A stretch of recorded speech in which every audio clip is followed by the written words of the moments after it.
आखिरकार उत्तराखंड की बेटी अंकिता भंडारी का शव बरामद हो गया। लेकिन आज सुबह ठीक 8 बजे की बात है। एसडीआरएफ को एक शव मिलता है उसी चीला गंग नहर में जहां अंकिता को फेंक दिया गया था।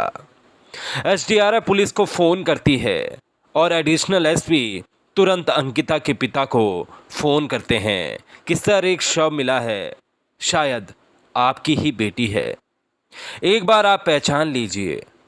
अंकिता के पापा रोने लगते हैं। वो अपने बेटे को कहते हैं हमारी अंकिता मिल गई, चल बेटा। एडिशनल एसपी की गाड़ी अंकिता के पिता और बेटे को लेकर उसी चीला झील के पास पहुंचती है। सामने एक शव रखा होता है, एकदम सफ़ेद पॉलीथीन में लिपटा हुआ।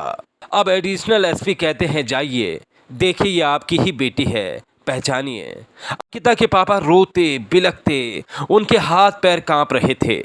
वो उस बेटी का चेहरा देखने वाले थे जिसे उन्होंने आज से 18 साल पहले उंगली पकड़कर चलना सिखाया था, जो इतनी बड़ी हो चुकी थी कि अपने बुजुर्ग पापा का ये कहकर नौकरी में निकली थी कि अब आप घर में रहिए, मैं पैसे कमाऊंगी। अंकिता के पापा का गला एकदम बैठा था। वो आगे बढ़ते हैं और उनके सामने उनका बेटा रहता है, वो भाई जिसने पिछले महीने ही अंकिता को राखी बांधी थी, वो भाई जिसने अंकिता की शादी की ख्वाहिशें पाली थी। अब पुलिस अंकिता का चेहरा उसके पापा को दिखाती है और पिता तुरंत बेटी का चेहरा पहचान लेते हैं। और पहचाने भी क्यों ना, इस साल तक उसी पिता ने अपनी बेटी को ही तो पाला था।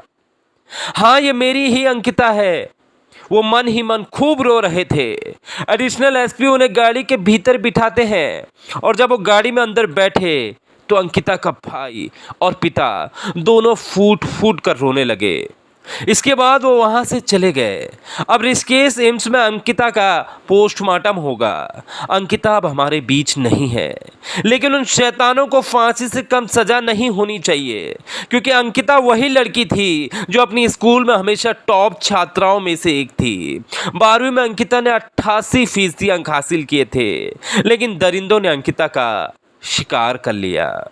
पूरा उत्तराखंड अंकिता के परिवार के साथ है और जब तक ऐसे दरिंदों को फांसी नहीं होती, उत्तराखंड चुप नहीं बैठेगा।